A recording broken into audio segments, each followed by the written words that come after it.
Virtual Keeping the Wonder. Magic, whimsy, and play don't have to end in elementary school. Hello, my name is Ashley Bible from Building Book Club, and I've been an English teacher for 10 years. However, there was a time in my teaching career when I did not think I was cut out to be a teacher at all. This was my very first year, and I was at a middle school called He Who Must Not Be Named. And this is a very fitting name because I had a principal there who sat me down in her office and not so gently informed me that she did not believe I was cut out to teach secondary students.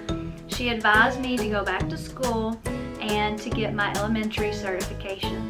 Now, this was a principal who also believed that students were not learning unless they were completely silent and sitting in rows working on worksheets. Luckily, I did not let this principal's pedagogy destroy my beliefs or my passion. I went on to find a school that valued innovation and creativity, and I have been striving to create a successful and engaging English classroom ever since. And I'm not alone. Because of social media, I have been able to find like-minded teachers who know that English classrooms can be both fun and rigorous at the same time. Together, we are going to show you how to make this possible in your own classroom. Coming up, you're going to see a few quick tips that you can implement right away to add that little spark of wonder to your secondary English classroom. But if you want to learn more about how to create standards-aligned activities that engages students and gets them excited to come to your class while also helping them master the standards, then we hope you will join us for our Keeping the Wonder workshop. The mini wonder lesson I'm going to tell you about is using ambient sounds in the classroom. I absolutely love using ambient sounds. I use them at least once a week and sometimes during the writing process once a day.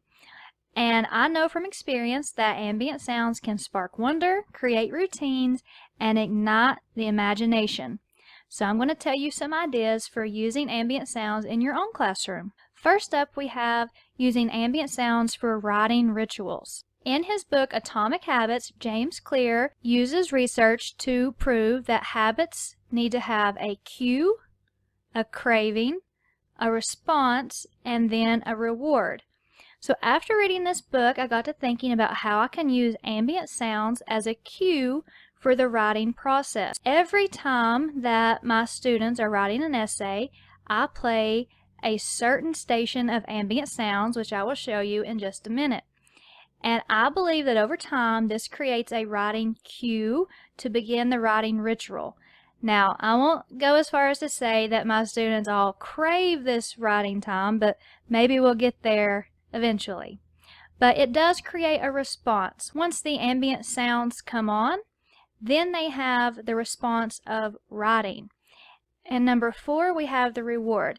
So students love these ambient sounds. That's one reward. And then another reward is that if they are productive, they can see how far their writing has come in a writing day in class. So I will now show you what I play during each writing time period that we have. This is my absolute favorite ambient sound station. It's called ASMR Rooms, and this creator does so many Harry Potter rooms. For example, this is the Hogwarts Library, and you hit play. There's a fire crackling in the background. There'll be lights flickering. There's rain pouring down, and it just creates this really cozy vibe that students love during the writing process. She has so many options on her YouTube station. She's constantly adding new ones. There's a Lord of the Rings ambience, Defense Against the Dark Arts, Sherlock Holmes. She just has so many to create this peaceful little writing environment in your own classroom. Another way you can use ambient sounds in the classroom is to use it for mood setting. So for example, after hearing me go on and on about my ambient sounds, one of my friends decided she was going to play a beating heart in the background as she read A Telltale Heart with her students. And she said this created such a cool vibe in her classroom. It really set the scene, it made it creepy, and it got them engaged. And it was just as simple as getting on YouTube and typing in beating heart sound, and you'll find it. For another example, my students and I are reading Macbeth right now, so I just typed in Haunted Castle Ambience, and this one came up, and I had this playing as they walked in on the day that we were going to be reading the scene where King Duncan is murdered.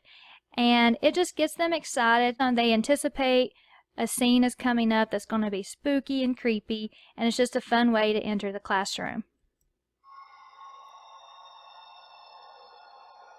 Another example is when I want my students to read independently, I will find a good calming ambient sound to put on. This one I used with Beowulf. It is called Mead Hall Ambience, and this is just a fireplace going. A lot of teachers play fireplaces in their classroom, but when you can relate it to the theme of what you're reading, it makes it that much more special. A third way to use ambient sounds in your classroom is by using them for no-prep transformations. Here you will see a transformation I did on the day that we started reading Lord of the Flies. Now, this took me about an hour to do. I had banana leaves, and you can see stuff on the ceiling there.